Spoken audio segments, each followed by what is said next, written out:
हे बघा, असं करणं मला वाटतं उचित नाही आहे, कारण की महाराष्ट्र राज्यावर लेवलवर असंच ठरलेलं आहे की शिवसेनेचे उमेदवार किंवा भाजपचे उमेदवार एकमेकांनी घेऊ नये. पण आता तिथली परिस्थिती काय आहे आम्हाला समजून घ्यावं लागेल.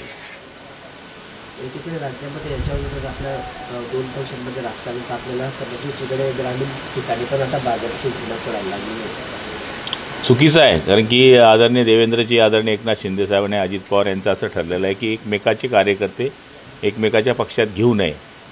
तरीसुद्धा हे होत असतील तर मला वाटतं हे चुकीचं आहे. श्रीकांत शिंदे यांच्या लोकसभा मतदारसंघातील काही थोडाफडीचं राजकारण झालं नाही, याबाबत त्याच्याबद्दल आता सगळ्यात चर्चा झालेली आहे आणि त्याच्यानंतर त्याच्यावर विश्वसनीय तोडगा निघालेला आहे. त्यामुळे त्याच्यावर बोलणं उचित होणार नाही. भाऊ मुक्ताईनगरचं जर पाहिलं तर एकनाथ खडसेंनी माघार घेतलेली आहे. शरद पवार गटाचे जे काही राष्ट्रवादीचे आम्ही फॉर्म भरत नाही असं म्हटलेलं आहे. कुठंतरी शिवसेनेचे जे आमदार आहेत त्यांना टार्गेट केलं जात आहे आणि भाजपला आता समोर आणलेलं आहे. नाही, खडसे साहेबांनी माघार घेतली तर मग आता घरातलं नातं असल्यामुळे एखाद्या वेळेस घेतली असेल. शेवटी सूनबाई जर मंत्री आहे केंद्रात तर त्यांचं पॅनल निवडून आणण्याकरता सासऱ्यांनी मदत करणं हे स्वाभाविक असावं असं मला वाटतं. मला वाटतं असंच आहे. आपले नेते चंद्रकांत पाटील म्हणतात की बाबा सोयीचं राजकारण करतात खडसे. खरंच सोयीचं राजकारण करतात. मला तरी वाटतं की हे सोयीचं राजकारण आहे. एकीकडे तुम्ही भाजप शिवसेनेच्या विरुद्ध भुसावळमध्ये लढताय, मग मुक्ताईनगरमध्ये लढाल का अडचण आहे. काँग्रेसवाले म्हणतात खडसेंनी दिशाभूल केली आमची आणि महाविकास आघाडीचा एक घात केला त्यांनी. शेवटच्या क्षणी त्यांनी आंदोलन जाईल नाही, ती कोणाचा घात केला मला माहीत नाही, पण मुक्ताईनगरमध्ये त्यांनी स्वतःचाही घात केलेला आहे ना. ज्या राष्ट्रवादीला उत्तर महाराष्ट्रात मी वाढवील असं म्हणून शरद पवारांकडे पक्षप्रवेश केला आणि MLC त्यांना मिळाली, तर पहिलं मुक्ताईनगरमध्येच आता राष्ट्रवादी राहिली नाही असं म्हणाल काय हरकत नाही. उत्तर महाराष्ट्र तर गेलं.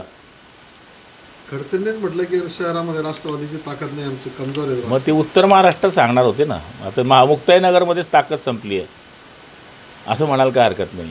सामनातून आज एकनाथ शिंदेवर टीका करण्यात आली आहे. महायुतीमध्ये एकनाथ शिंदे नाराज आहे. आता एवढी पण किंमत राहिली नाही का अशी टीका सामनातून. एवढी पण किंमत नाही असं बोलले. फुटाणेच आणि त्यांनाच माहिती आहे. आम्ही पक्के खोबरं आहे, आम्हाला काही सांगायची गरज नाही. आरक्षणाचा एक प्रश्न समोर येतो आहे की 50%च्या वरती आरक्षण जातं आहे असं अनेक ठिकाणी समोर येते. एकदम बरोबर आहे. सुप्रीम कोर्टाचं म्हणणं बरोबर आहे आणि शेवटी काही ठिकाणी याच्यावर अन्याय काही लोकांवर होतात तर ते थांबवण्याकरता कोर्टाने घेतलेला निर्णय योग्य आहे. निवडणुका मागे पुढे होतील पण रिझर्वेशनला धक्का लागू नये कोणाच्या, ही गोष्ट स्वाभाविक चांगली आहे. मागे पुढे होऊ शकतात निवडणूक, होऊ शकतात 5, 15, 20, 25 दिवस. भाऊ शिवसेना तोडीफोडीचे शिल्पकार जे आहेत ते अमित शहा आहेत आणि एकनाथ शिंदेचे तारणादार सुद्धा अमित शहा अशी टीका सुषमा अंधारेंनी केली. मी त्यांना भाव देत नाही.